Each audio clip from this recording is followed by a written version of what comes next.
Hello, dear friends. Thank you for joining us on this week's edition of Kabbalah Explained Simply. I'm Gianni, and I'm excited to explore this topic with you. Soulmate, what makes two people become soulmates? Is there a soulmate for every one of us? If so, how do we find them? Have you been together in previous generations?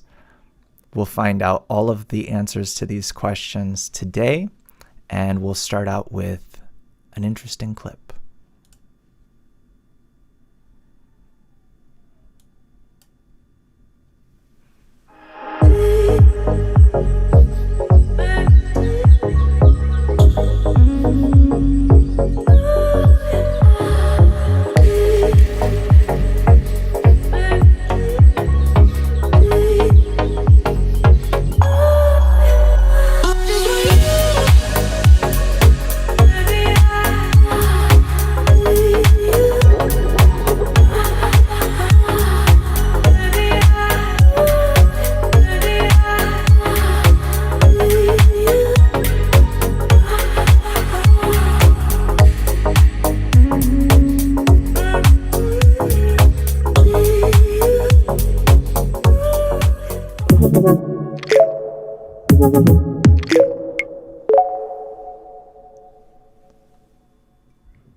All right.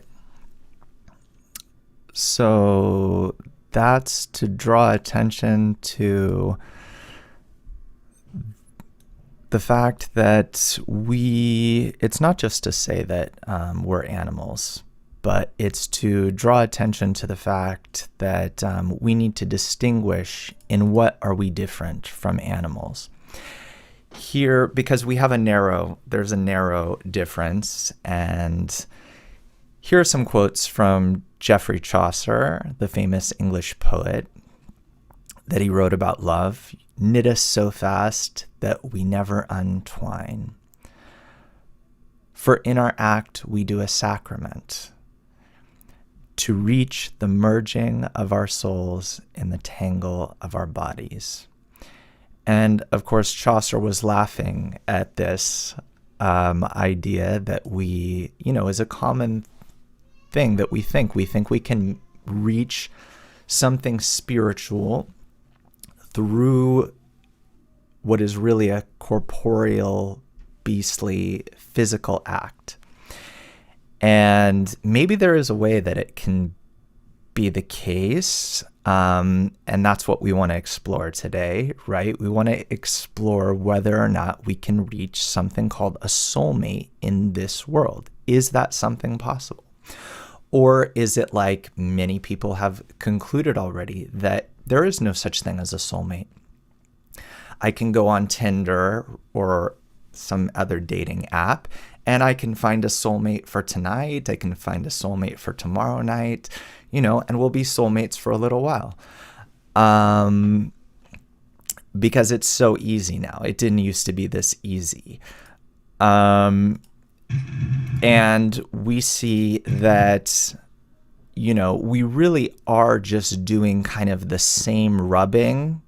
I'm sorry to put it that way, but that's really what it is, right? It's just rubbing as all of the animals do. And, we can call it lovemaking. We can call it, we can write all kinds of poetry around what is basically the same sexual act that occurs on all levels of reality. Even in atoms, in cells, we have something called meiosis. It's a type of cell division that produces these, the sperm and the egg, and they only contain half of the material each, and then they need to combine with one another. So there's basically sex at the cellular level of things. There's obviously sex at this level, right? like we saw in the video, that they're doing this same act of sex that we're doing. And there are animals, right, that also kind of mate for life, right? Just like we think is special about what we're doing. And then there are animals that only mate according to nature for the duration required to raise the children. In some animals, it's not required for them to be together at all. And so the male usually moves on after the act of procreation, and the female takes care of the baby, or they stay together just long enough, according to nature, to raise the baby. And for humans, of course, this is much longer, because, even your 35-year-old son still doesn't want to move out. And so you need to be together, supposedly, or some of us think we don't need to be together. That's common in our society now. You can be divorced and the kids can go back and forth between the households. So the question is really, because if we look at our society, we understand that it's all broken. It's not ideal.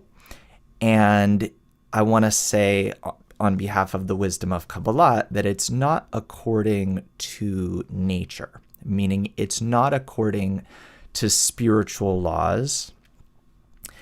And that is to say that these laws, which are concealed, these spiritual laws, are still influencing us very powerfully.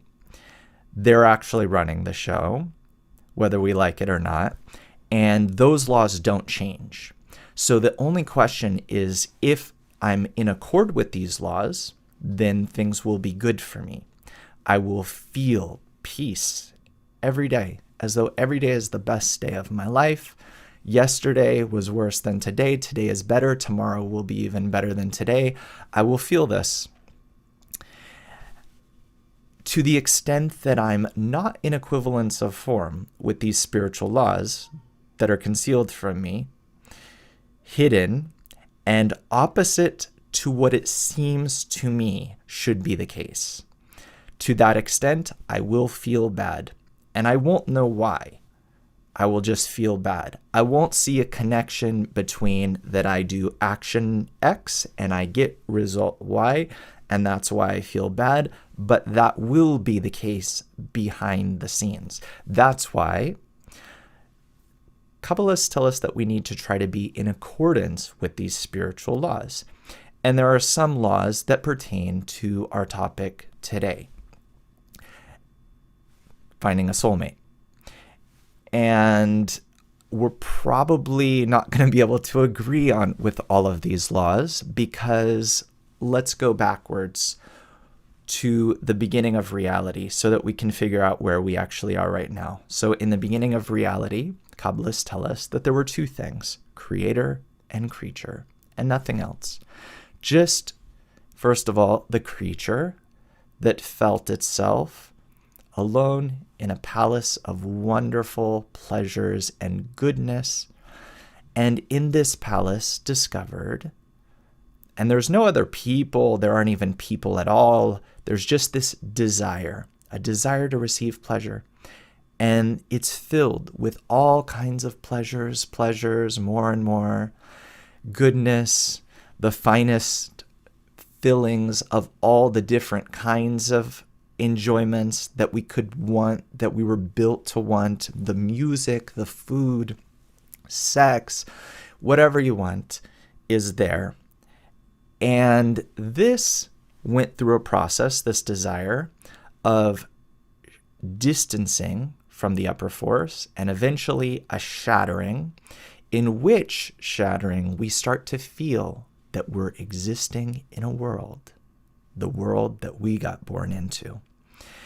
And it's a very opposite world to what I just described, meaning highly unpleasant, to the point where each day I have to convince myself to go out into this world, face my job, face my family, my friends, my neighbors, the people that I meet on the streets. To exist, I need some justification. Sometimes I need to stick my head in the sand. just to exist there, to live, to want to go on. And so it's a very opposite state from what was initially created.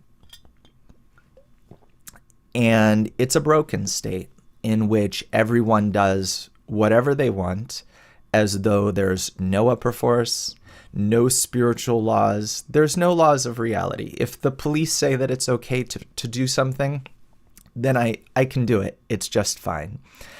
And so we relate like this to everything in our lives, including to finding a partner, right? I feel like having a certain partner of this kind tonight, and so, tomorrow I might have a different preference, and the next day something else.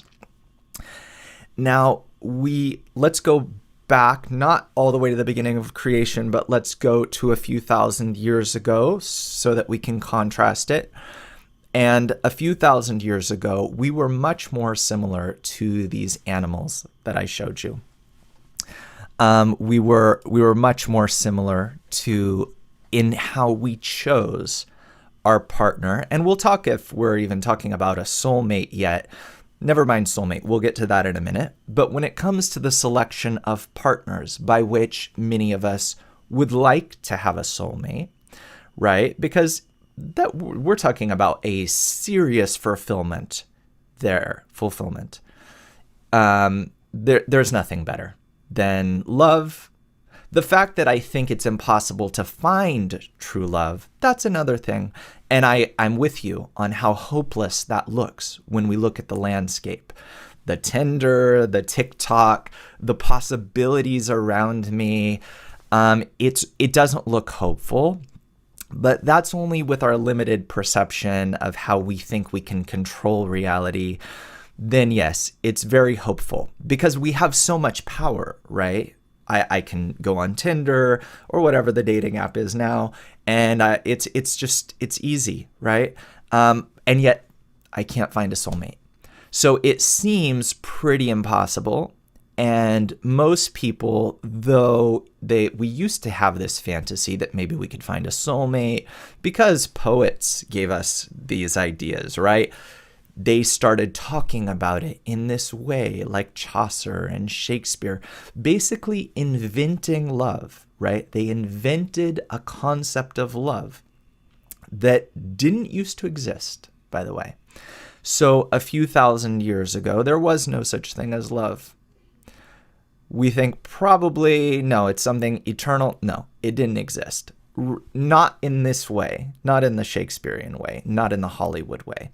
Rather, we found a mate in the same way as these animals did. How do they find their mate? They sniff them out. It's according to a smell, and then according to that, they mate. And they need to do some kind of mating dance.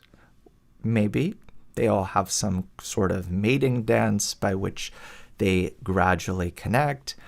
And we're doing the same thing in our society, right? My kids were playing with some other kids the other day, some fourth graders, and I asked them, because I was going to do this broadcast, I said, what's the most interesting way that a crush decided to, approach that relationship? What have you seen, in terms of like such mating activities? I didn't phrase it as mating activities, but they all had some great stories. One girl said that a boy came to her front lawn and started doing a chicken dance, out in front of her lawn.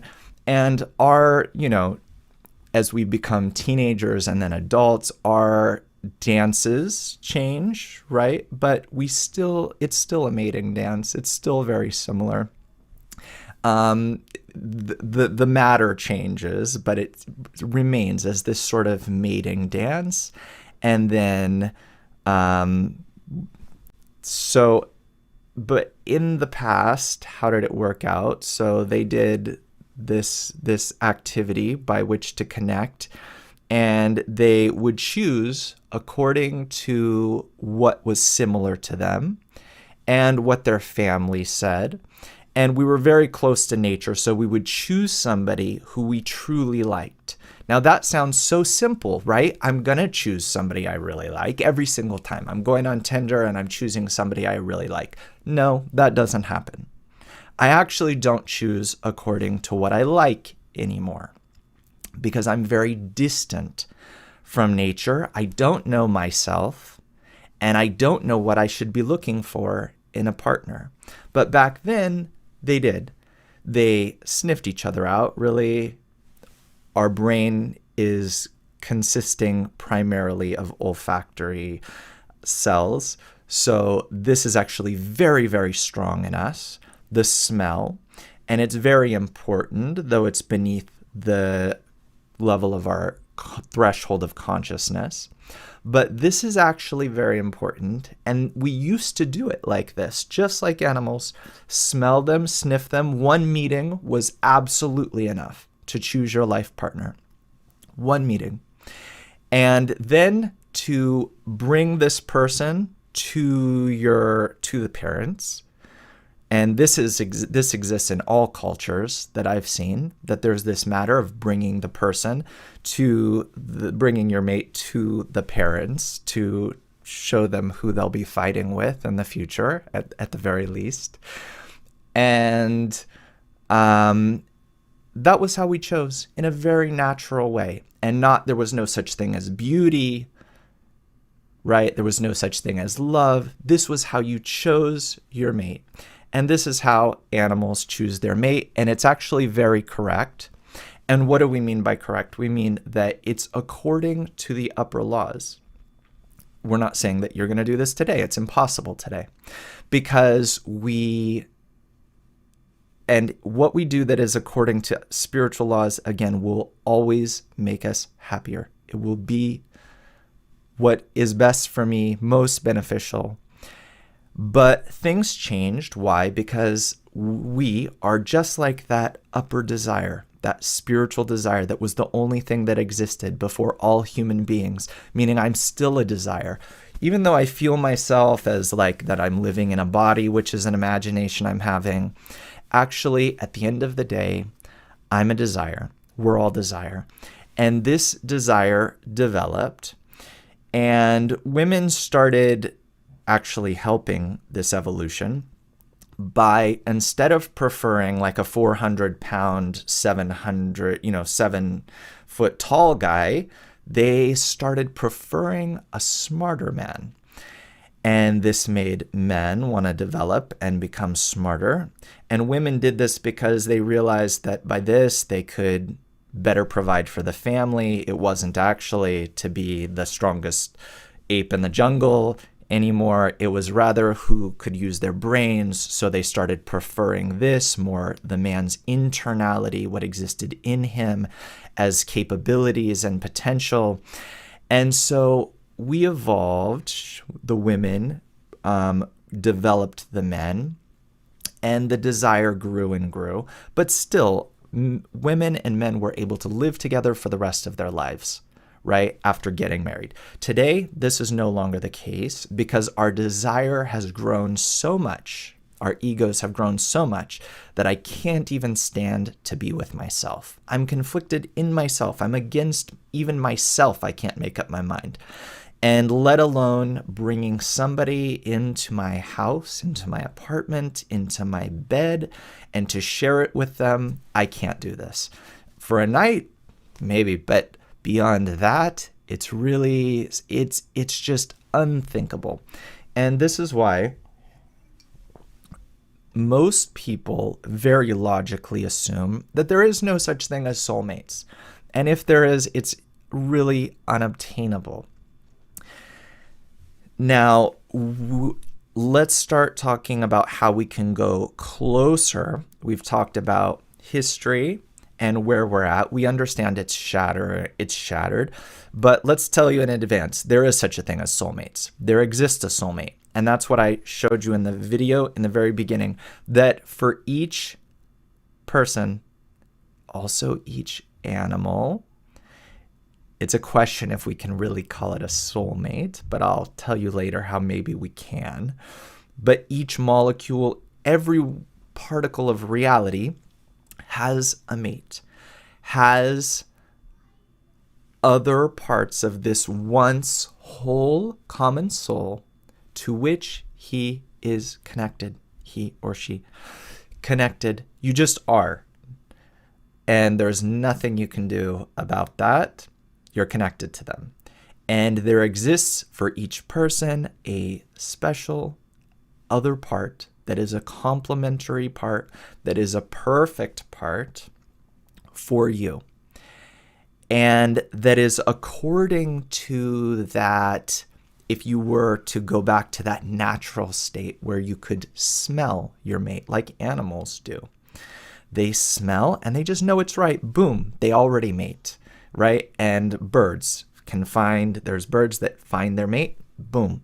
They just saw each other a minute ago. Now they're together for life. This is how it would be. And maybe that's also not even desirable, right? I could also feel there's some people who feel like, well, I'd rather not have one soulmate and have many people, right? And there are like, even like religions that have around this idea, the concept of going to heaven and having in heaven, you have many, many partners, right? So that's the best thing that can happen to you, right? So that's not true. That according to our deepest inner desire is actually not true. And I'll explain how this has nothing to do with religion or morals. You can do whatever you want, have 1,000 partners. But according to what is my deepest inner desire, the thing that secretly, even secret from myself, I've always wanted, that's not what it is. And that's not what can make me happy. So why do I think that's what can make me happy? It's because of society, of course. And society started as we grew thousands of years ago. We started living in society and then developed media like we have now surrounding us all day. And what happens is that Chanel and Louis Vuitton and Tiffany tell me what my mate should look like. But is that really what's going to make me happy? Because maybe in my inner deepest part, I prefer something else. Maybe I don't prefer such a skinny, so-called beautiful woman, and maybe I prefer a short, fat woman. I don't know, because I'm so disconnected from my deepest inner nature that my whole conception of beauty is warped. So what I do by this when I choose a mate is that basically I bring TikTok into my house. I bring all of those people from TikTok into my home, into my bed, and I sleep with all of those people because they have influenced me in who I chose as my mate.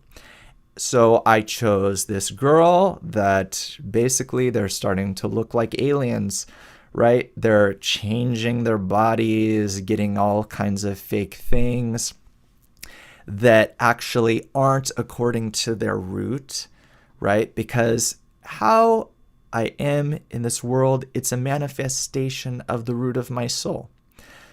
And so I start changing it, and then there's a lack of fineness and correctness in I'm faking, right? It's like that somebody is faking when they're lying to you through their teeth. And so all of these things are creating a fakeness because I don't understand that deep in the root of my soul, actually, I am what I am. And probably I want to be short, and another person wants to be tall, and another person wants to be medium. And I am something that is according to my soul. And I have another person out there who's actually perfect for me that maybe looks nothing like the Chanel models or the TikTok, whatever the latest trend is on TikTok. And instead, I'm choosing according to what TikTok says. So guess what? in 2 years or even less, in 2 months, they will have a different girl, a different woman that looks differently. And then I need to exchange my wife for a different wife, right? Because she no longer fits the model of what a woman's supposed to be like, or a man. And so by this, I'm choosing my mate. And it's not according to my true desire, actually. And so I find myself dissatisfied because I let the society decide for me. So then the question becomes, how do I choose according to what is truly right for me, so that I can find that special part that is actually my true desire, in which I will discover my perfect complement, meaning the perfect environment that I could design for myself. If I could design everything just the way I want it, and I would be the most attracted to them, super attracted to them, such that I don't even want anybody else. How is that possible? That seems almost impossible, especially for a man. Today, also women as well. But how could it be possible that I would truly want only one person? Let's look, first of all, let's look at a quote from our teacher, Dr. Lightman. So he says, in relation to finding a soulmate, in fact, everything is determined by what is called soul affinity. That is, how much our souls, our spiritual components, are in a close state to each other in the common system of all souls in the world. Accordingly, we become attracted to and find each other. So he's saying that besides us, in all particles of reality, everything is predetermined in this same way, like the animals that I showed you the video of them mating. In the same way, all parts of reality are drawn to each other in this way. And I'm drawn to whoever, even if I go on Tinder right now and find somebody, I'm drawn to them in this same way. Not volitionally, by my own volition, but rather I'm drawn to them by upper forces that are hidden and that are pushing me. Now, they're pushing me, though, in a way that it's a path of long-term suffering. And they're driving me to want the Chanel model, and whoever's on TikTok and YouTube, they're driving me in that way. But that's not so that I can actually find my soulmate, because now I'm going to define soulmate as something that we're always in contact with parts of our soul, but I'm not talking about that one soulmate, that idealized soulmate. I'm talking about the fact that we all come from that one soul that existed in the upper reality that I called desire earlier. And around me are parts of my soul, and we're not talking about that idealized soulmate, but they're parts of my soul that I'm with from lifetime to lifetime. And that includes my neighbors and all kinds that are around me that I think are incidental.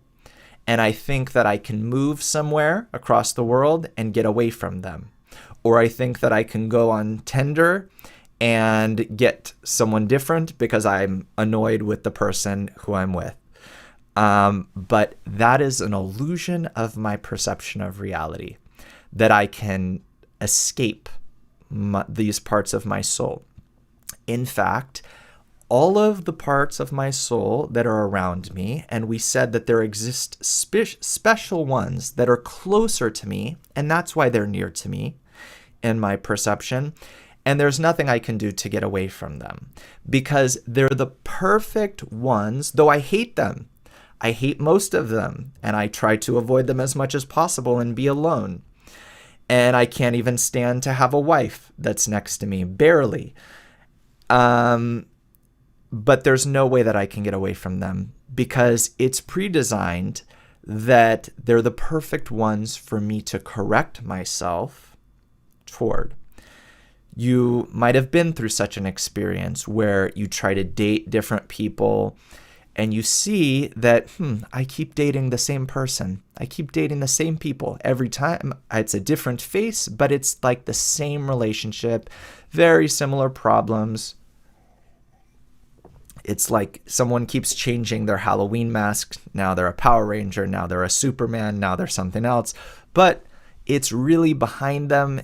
If we strip them down to their essence, I did this illusory switch, but it's actually the same.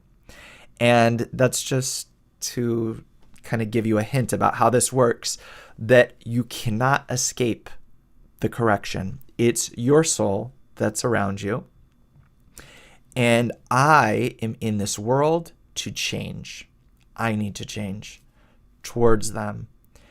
And if I do, then I'll discover, instead of this broken reality, I'll discover the upper force, the creator, that really I'm in this reality with the creator, like in that upper kingdom that we talked about, where it's all fulfillment, all pleasure. So there's the possibility to do that specifically, though it is very difficult. There's a possibility to do that alongside another person, right? Which we call a soulmate. Okay, let's continue real quick with the rest of this quote. It seems like it is a coincidence, Dr. Lightman says, that there are some circumstances. It's nothing of the kind. There are no coincidences in the world. Only the upper root brings us into some kind of movement towards each other. It obliges us to pay attention to each other and get close. At what level and in what sense to get close depends on the quality of our spiritual roots.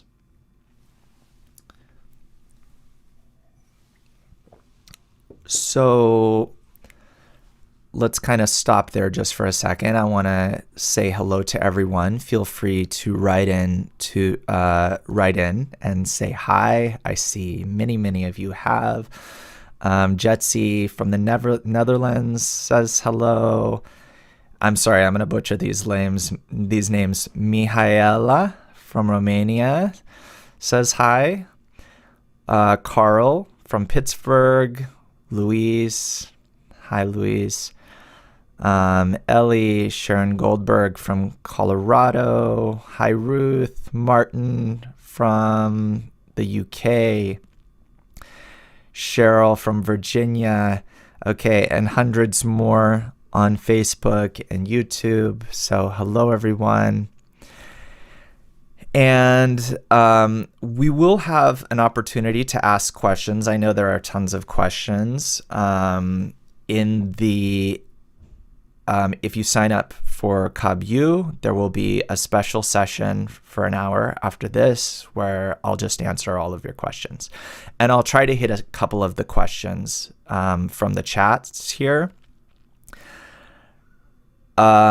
So To Be Conscious is asking, question, is it so that if soulmates do meet, they have some specific obligations to fulfill regarding the work?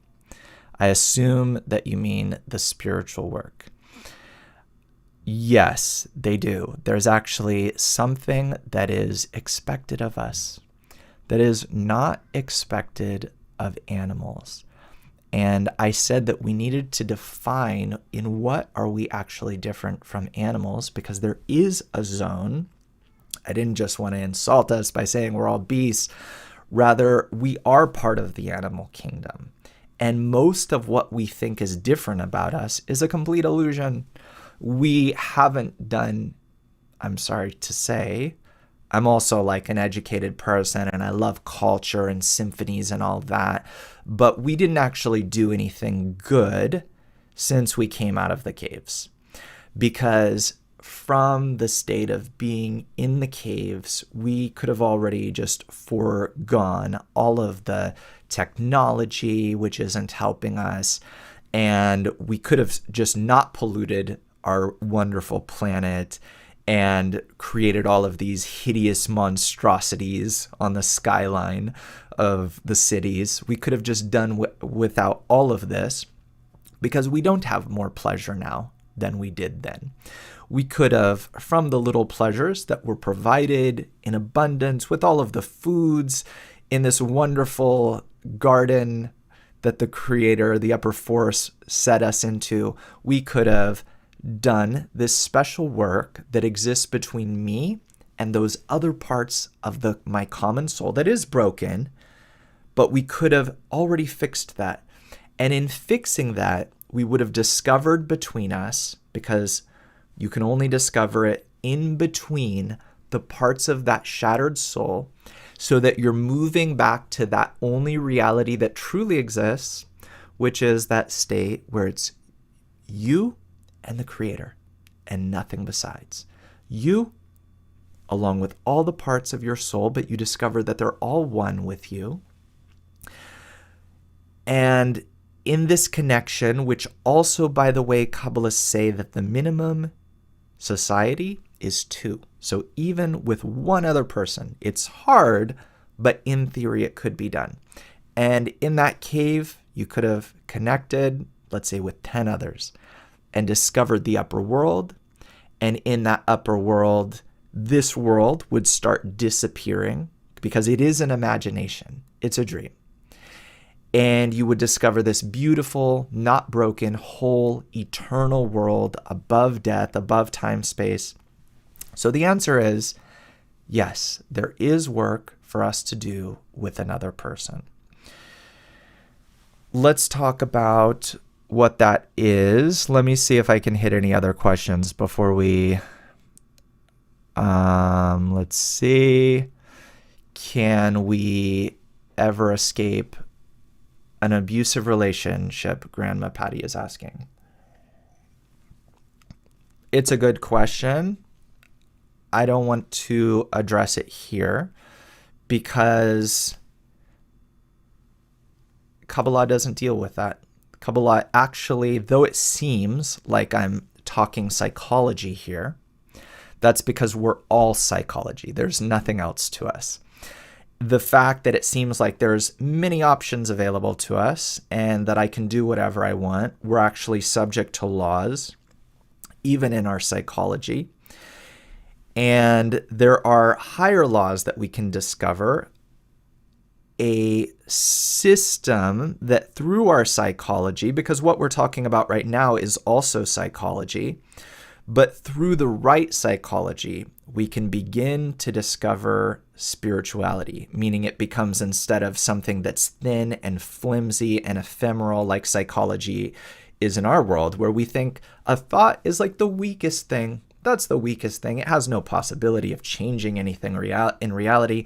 Thought actually becomes the most powerful thing that also, in an atomic split, we don't see like there's going to be power, but then boom, you can explode a city from this.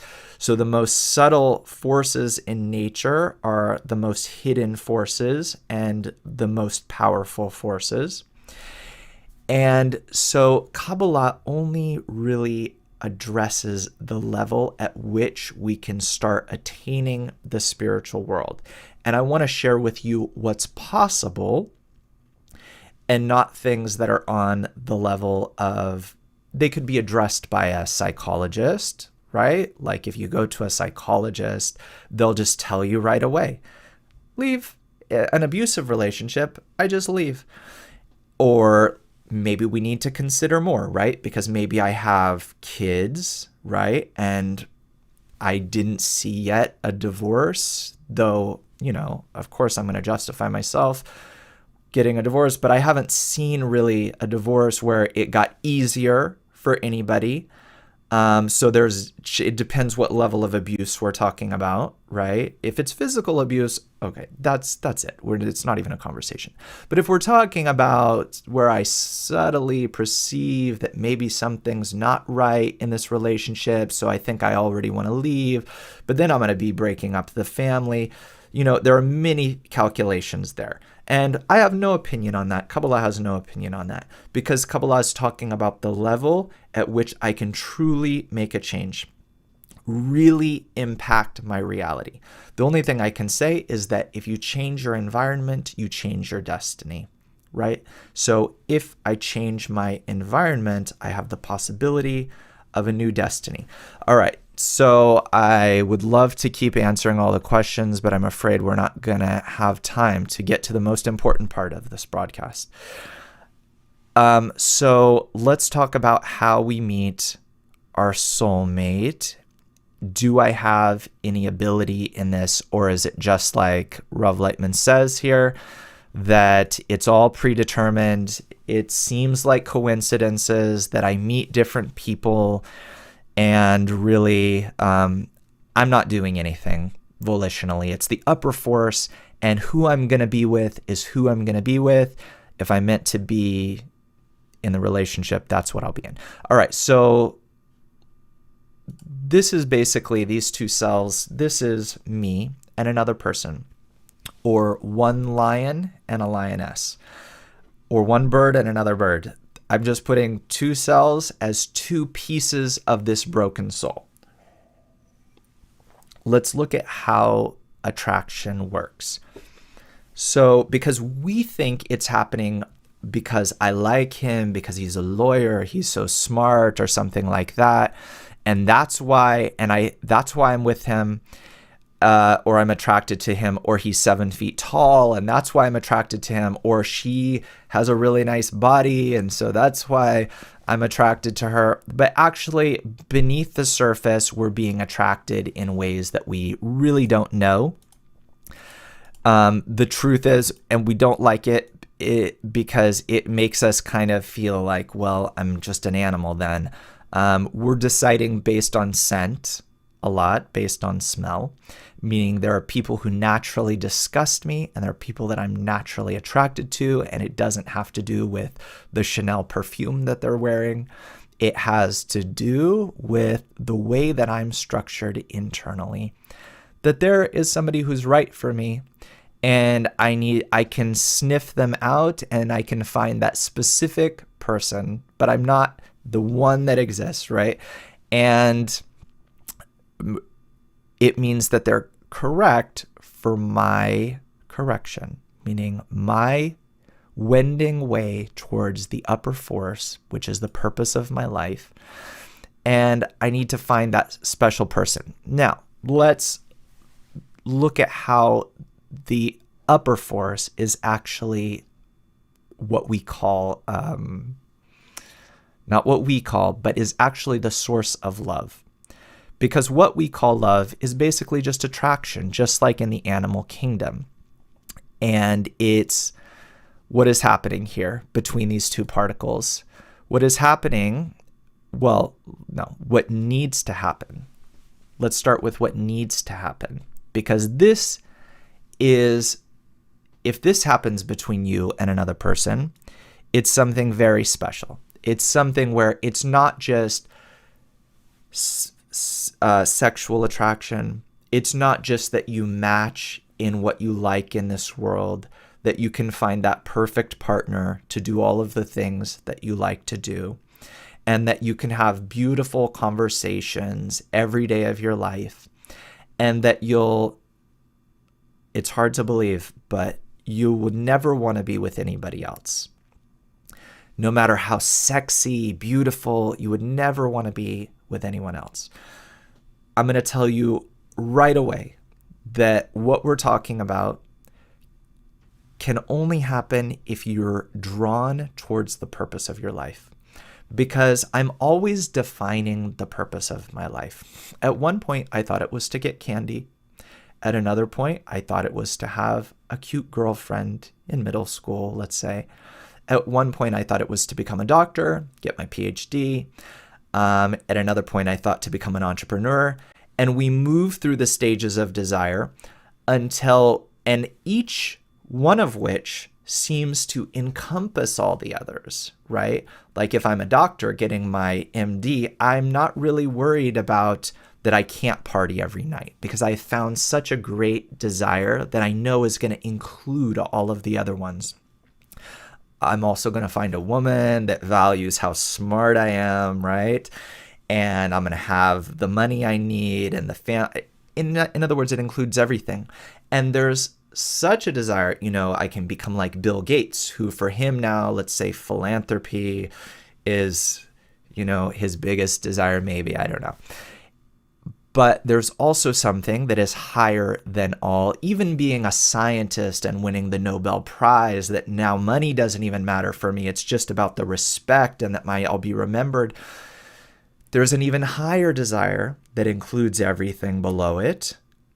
And that's the spiritual desire, the desire to know the meaning of my life. And it's hard to understand how this could include everything. But if I reach this desire, it's all consuming to the point where I cover all the bases below it.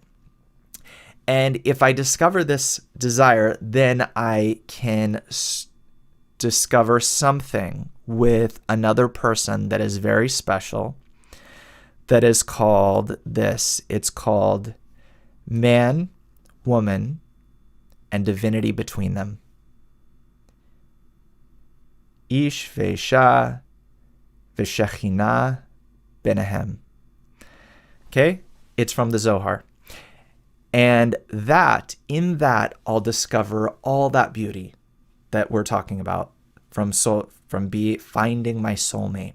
And I'll discover that I didn't really have to do too much thinking.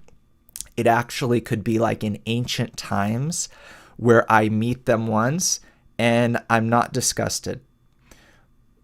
Not disgusted, if I'm really in touch with myself, is already attraction. And I could, just like animals that meet correctly, and mate, I would discover that I could meet my soulmate in this way, the perfect one. So again, there are criteria by which we can have a successful corporeal relationship, like you're both lawyers, or you both just don't want to be lonely until when you don't want to die alone, or you both care so much about your kids that you won't get divorced. But if we're talking about a soulmate is where there is one other person that's perfect for you.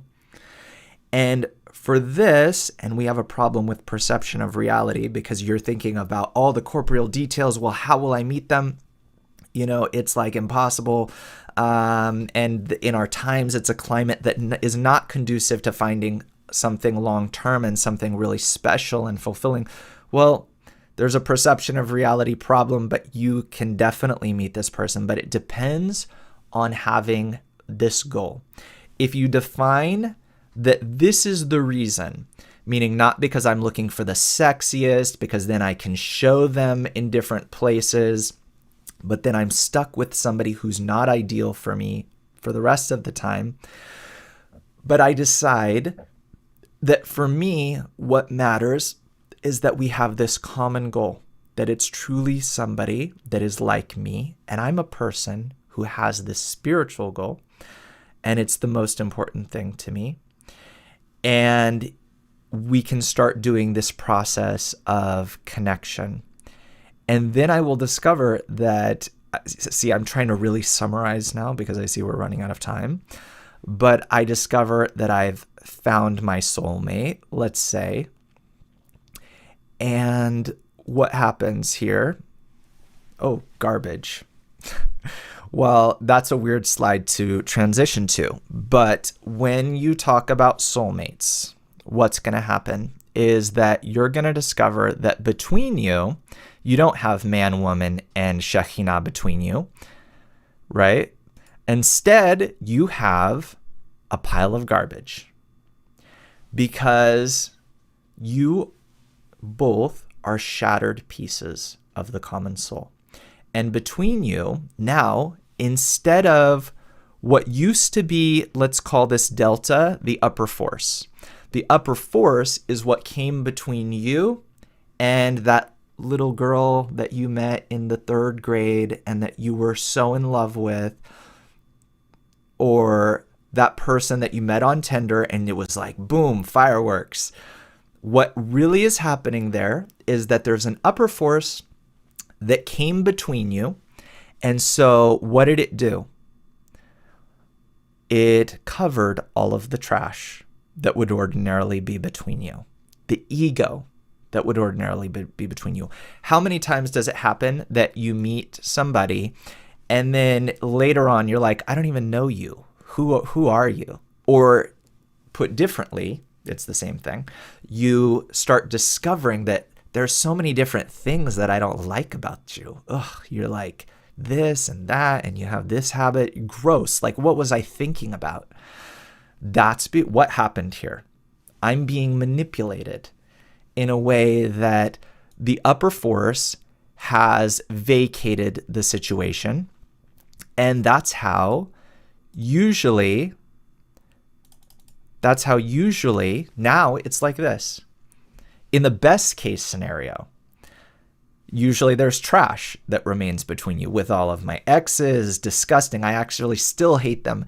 That's the trash that's between me and them until I exist in a way that I forget that I was ever near them and I was ever close to them. I don't even want to think about them because there's such ugliness between us. That's because the upper force came, united us, and then disappeared and left a space between us. Because between me and every person in reality, meaning all of the parts of our common soul, between us is ego. And we can say it's because they do this or because they do that I hate them. It's ego. Simple as that. It's the ego. And so all that needs to happen, and this is the way lions mate, this is the way donkeys mate, this is the way fish mate, molecules, everything is by way of this upper force, this spiritual force that we feel through its manifestations as attraction, sexual attraction. No, it's because they're a doctor. No, it's because she's so sexy. We feel it as that. That's just our commentary, our poeticization, romanticization of the upper force, what the upper force is doing to us, meaning it's filling the infinite gap that between us exists with itself, with the upper force, and then it's making us attracted to each other. And all it has to do is leave, and I will hate them. And then I'll need to make a calculation. Am I going to still be with her because we already have some kids together and it will be terrible for everybody to get a divorce? Or do I not want to be alone when I die, so I'm willing to make some concessions? All right, I'll just get over it. We're not talking about that. That's not called a soulmate from the perspective of Kabbalah, that you're just suffering with it. You're deciding, okay, well, I don't love him, but what can I do? We'll be together. Soulmate means that now, and this is answering the friend's question from before, now I'm in this situation. Picture yourself. You've been many times in this situation. You're in this situation where you used to like them. They can call it the 7-year itch. Usually for us now, it's like the 7-day itch, where I already don't like them. They're already gross to me. Well, that's because 2 reasons. First of all, I'm deciding everything based on what society is telling me. And so I'm with all kinds of people that don't fit my nature. That's not actually what I'm attracted to. I'm not in touch with myself. Through the wisdom of Kabbalah, I'm sorry that it always comes down to you have to study the wisdom of Kabbalah, but this is the wisdom of Kabbalah. You have to realize this, meaning you get to know who you truly are through the wisdom of Kabbalah. And I didn't know who I truly was. before, because I'm not where I went to college and different things that happen to me and which kind of music I like and movies I like and which philosophers I enjoy. None of that turns out to be me. Rather, there's a true me, a root of my soul that I get in touch with through the wisdom of Kabbalah. And then I can know how to choose my soulmate. And for sure, I'm going to gravitate towards such a person who also is on this similar path. And then there's a very special work that we can't talk about right now. Maybe we'll do a future episode on love and how you actually realize it together. But there's a very special work once I've found this so-called soulmate. But what I need to know, what's really important to know, is that it's not going to be all daffodils and daisies once I meet this soulmate. And you don't want that anyway. That's disgusting. That's like living inside of a chocolate factory. But you can't escape this chocolate factory. That's one of the things that disgusts us also about thinking about a soulmate, is that I think it's all going to be candy and roses, and we're innerly, secretly repulsed by that. That's disgusting. Like somebody that likes me too much, right? That just everything I do is magic and they just worship me. We can't stand something like that. We need, like, you can't stand to live in that chocolate factory. You need spice. You like something with peppers and some salt and something sour. You need this multifaceted, beautiful thing. And if when we find our soulmate, just so we understand what this is, also when we're even in the direction of finding our soulmate, and I'm telling you this not to criticize anybody, but just for you to understand what the internal process would be like.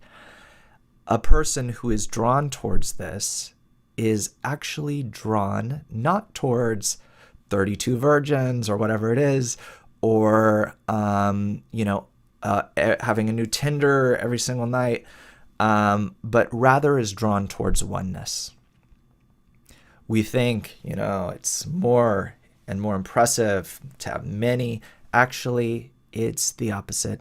That one who has, and probably it's because you have a very big desire, right? You're very potent and virile. Actually, a person with a big, big desire, a really big desire, not a tiny big desire, but a big, big desire, is drawn towards oneness, meaning one person. I start looking for one person the same way that when my desire gets very big, I'm drawn towards the Creator, meaning not this philosophy and that psychology, but rather what is the all-inclusive principle that encompasses all of reality. And then I discover that in this soulmate, in this one other person, you have, how do I put it? You have all of the people in the world, meaning all of the partners that you could want. You actually don't need this different flesh costume to appear to me each different night, that a new flesh suit will appear to me. But through this single person, this single soulmate, let's call it, of mine, I can discover all of the experiences that can be, right?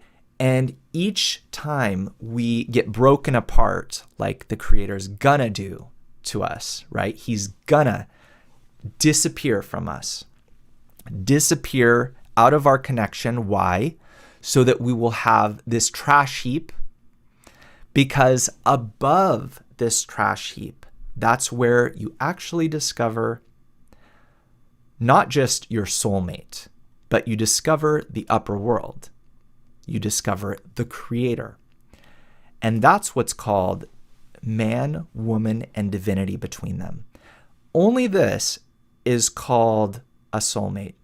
Only this can be true love. And anything less than this will never feel satisfying. It will never feel fulfilling. I will never find perfection even in all of the corporeal things. I won't find fulfillment for the vessels that I have, because I actually consist of many desires that want to be fulfilled. I don't want to want all of those things, right? Because there's a principle called one doesn't lust after the king's daughter. Probably I would love to be with the beautiful king's daughter, but I tell myself, nah, she's not my type, because I know I can't have her. And my ego doesn't want to let me want something that I can't have. But actually, we do have this desire, this inner wish, longing to meet this other part of ourselves. With that, we're going to conclude, friends. We're now going to go to a special Q&A session that you can even sign up for Kabbu right now and join that. You'll get an email right away that invites you to that. So sign up. And I also want to recommend a course from our dear friend Tal. She did a beautiful course on relationships, and that's also available on Kabbu. So with that, thank you so much for joining. I'm sorry I didn't get to all of your questions. Thank you for all your kind words, and we'll see you next time on Kabbalah Explained Simply.